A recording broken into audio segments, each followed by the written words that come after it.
ब्रजवासी जन जब आते हैं, ब्रज गोपी आते, आए बाबा तुझे श्री जी अभी नहीं ले जाएंगे, हम नहीं ले जाने देंगे। वो सच्ची कहते हैं ऐसी आती है दशाएं, 2-3 दिन एकदम एक, अब उठना मुश्किल, बोलना तो 2-3 दिन में फिट एकदम। ये कोई दवा नहीं चलती, ये इन ब्रजवासियों का आशीर्वाद चलता है।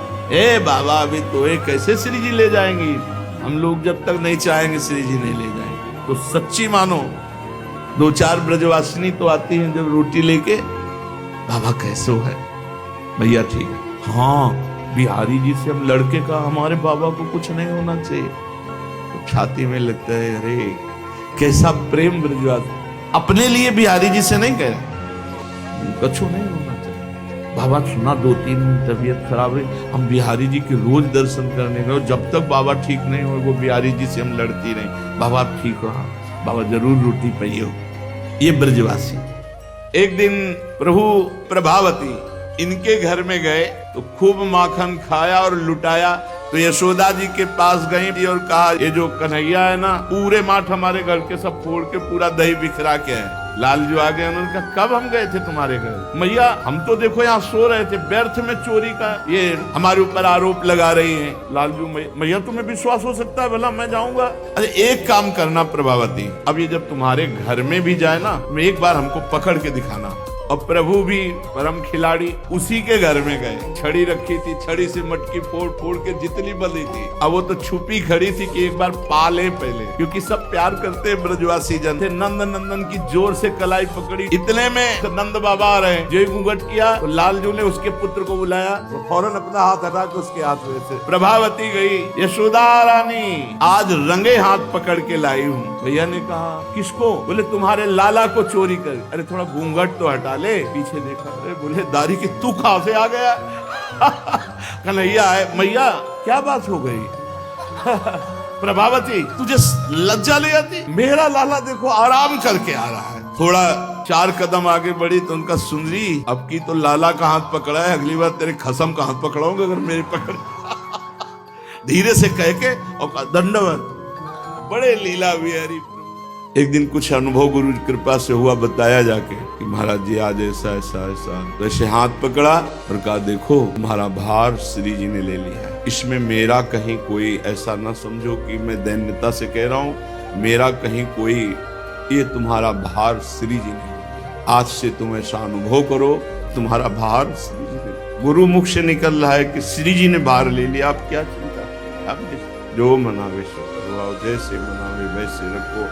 हम तो शब्द पकड़ते हैं, वकालत में जानते हो क्या होता? शब्द, शब्द पकड़ा, शब्द से विजय और शब्द से पराजय होती है। गुरु मुख के शब्द भगवान भी नहीं काट सकते। ऐसे गुरु जी ने कहा तुम्हारा भार श्री जी। अब बस अंतःकरण का ऐसे परिवर्तन होता है। अहम से हम व्रत, उपासना, कठोर नियम, कठोर, वो सब अहम पुष्ट होता है, और जितना देहाभिमान गलित होता है उतना ही अध्यात्म का प्रकाश होता है। वो गुरु कृपा से केवल होता है, गुरु कृपा। धर्म की बहुत बड़ी नींव है गौ सेवा, गौ पालन, गौ दुग्ध, गौ घृत, गौ दधि, ये सब हमारे जीवन के लिए बहुत उपयोगी है, और ये हमारे आराधना में भी है। हम अपने प्रभु का अभिषेक करते हैं तो गौ दुग्ध, गौ दधि, गौ घृत, इन्हीं से तो करते हैं। प्रायः धन के लोभ से, दूध अधिक के लोभ से अपनी शुद्ध देशी जो गाय हैं, इनका सेवन कम होता जा रहा है। बड़े बड़े महापुरुष संत महात्मा जन लाख लाख गायों का सेवन कर रहे हैं, और गृहस्थ जन दूध के लोभ से अब भैंस रखने लगे, विदेशी गाय रखने लगे। हमें लगता है कि पैसा मिल जाएगा लेकिन बुद्धि शुद्ध नहीं रहेगी। अगर अपने देशी गौ की सेवा करोगे तो उसके कंडा से जो रोटी बनेगी उससे बुद्धि शुद्ध होगी। जो गाय का दूध बहुत तेजस्वी होता है, उसमें स्वर्ण तत्व होता है, उसमें बौद्धिक स्तर को बहुत प्रेम, ब्रह्म ऋषि जन इसी का सेवन करते थे। देवताओं का हविष्यान इसी से, इसीलिए हर ऋषि गाय रखता था, क्योंकि उसकी जो दिनचर्या उसकी पूर्ति ही गाय से होती थी। और गौ में समस्त देवताओं का वास है, और गौ हमारे सनातन धर्म की नींव है। अगर ये नींव गिर गई तो महल पूरा गिर जाएगा। देखो स्वयं गोविंद भगवान ने गौओं की कितना उत्साह रखते गौ सेवा। जब वृंदावन में आए थे, एक व्यक्ति का परिचय नहीं, एक पैसा नहीं, 1 इंच जगह नहीं, कैसे कुछ से। आप देखो हम कुछ लाए थे क्या काशी से, ये महारानी झुका है, बोले बाबा गाड़ी से चलता है। कहाँ चलता है? कहाँ चलता है? वृंदावन में। कौन चलाता है? श्री जी। हम लेके आए थे क्या काशी से गाड़ी? लेके आए थे? किसी से कहा है क्या गाड़ी दे दो? मालिक के नौकर हैं, नौकर को कैसे चलाना ये मालिक जाने। इतने बड़े मालिक है, वो चाहे तो विमान मंगा दे, उनके क्या अनंत ब्रह्मांड है। हम किसके? वो जो सलाहकार होते हैं बड़े अधिकारियों के, मंत्री आदि के, उनको क्या कहते हैं? पीए। हम पीए हैं श्री जी के। श्री जी के, श्री जी को सलाह देते हैं कैसे लाल, हाँ कैसे श्री जी का पीए चलेगा? सोचो। शिष्यों को लगता है कि हम अपने गुरुदेव को क्या दे दें। सबको लगता है, हमारे हृदय में हर समय होता था कभी मेरे गुरुदेव मुझे आदेश करें और सेवा का अवसर। ऐसे सबको लगता है कि अपने गुरुदेव की सेवा करें। तो जाऊं खेलने मैया। मैया ने कहा दूर मत जाना खेलने, खेलना है तो ये पास में खेलना। अगर दूर गए ना तो नंदगांव में एक हाउ आता है, तुम्हें काट लेगा। ठाकुर जी से कहते हाउ बिलाऊ, नंदगांव में है आज भी उनका स्थान। मैया कहते हाउ आया काट लेगा। अभी एक लड़का मिला था रोता हुआ, उसका कान खा गया है हाउ। बच्चों को वो कष्ट देता है, मत जाना दूर खेलने। मैया बलराम जी के साथ भी जाने पे, दाऊ दादा तो बहुत बलशाली, हाउ को मार देंगे, बहुत वो बलशाली हाउ है, काट लेगा। और दौड़ के मैया के आंचल में छुप जाते, हाउ से बचा लो मैया, नहीं दूर खेलने नहीं जाएंगे। कैसे डर गया तू? इशारे से कह रहे हैं लीला, ये सुधा मैया के आंचल में छुप रहे हो, हाउ से डर रहे हो। भयंकर शेष की सैया पर शयन करने वाले, तुम्हें होश नहीं? तुम कौन हो? समस्त ब्रह्मांडों को फण में धारण किए हुए भगवान शेष की सैया पर आप शयन करने वाले हैं, आपको पता है?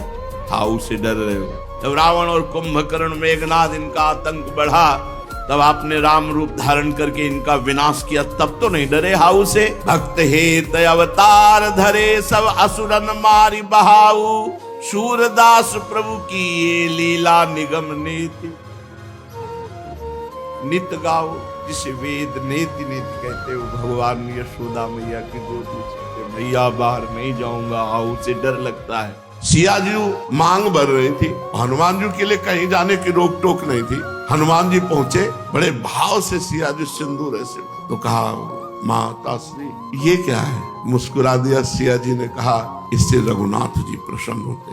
अच्छा आपको रघुनाथ जी याद कर रहे हैं सभा में? तो सखियों के साथ सिया जी गए, डिब्बा देख लिया था सिंदूर वाला। अब हुआ महारानी का सिंदूर का डिब्बा इतना बड़ा थोड़ी होगा, अरे स्वर्ण का, कंचन का, रत्न जटित बड़ा डिब्बा।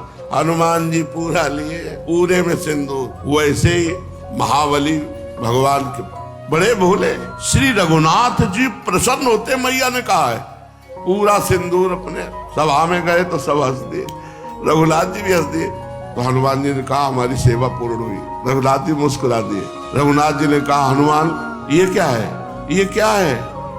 लाल देह लालील से और धर लाल लंगोर, वज्र देह दानव दलन, जय जय जय कपिशूर। वैसे ही भयंकर पर्वताकार शरीर और पूरे में सिंदूर, डिबिया में एक को नहीं रह गया, पूरा लगा के। तो उनका ये क्यों लगा है? बोले माता जी कहती थी जब एक रकील खींचने से आप प्रसन्न हो जाते हो, तो हम पूरे शरीर में लगा। आप प्रसन्न हो तो हम, आप आज्ञा करो, आपकी प्रसन्नता।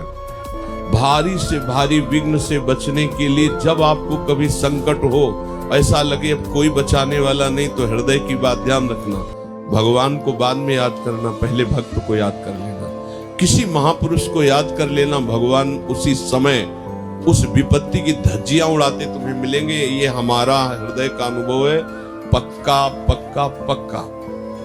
जिस समय कोई भारी विपत्ति हो, किसी महाभागवत को याद कर लेना। ये हमारी गांठ बांध लो बात की, क्योंकि संसार भयावह दुखमय है। जब कभी कोई भारी दुख और कोई निदान न दिखाई दे, तो तत्काल किसी महापुरुष का आश्रय लेना अंदर से। हरिराम व्यास जी, स्वामी जी महाराज, हितजू महाराज, सेवक जी महाराज, प्रगट में गुरुदेव, किसी का, किसी महापुरुष का, आप उसी समय देखिएगा भक्त चरण चिंतन के प्रभाव से समस्त विघ्नों को विध्वंस होते देखा है, परिवर्तन होते देखा। परिवर्तन एकदम अचानक परिवर्तन, बड़े बड़े परिवर्तन देखे हैं। मतलब कैसे तुम्हें बताएं, हृदय में आपको दृढ़ विश्वास राधा वल्लभ लाल जी के प्रति आ जाएगा जिस दिन किसी भक्त के चरणों का दृढ़ आश्रय हो जाएगा।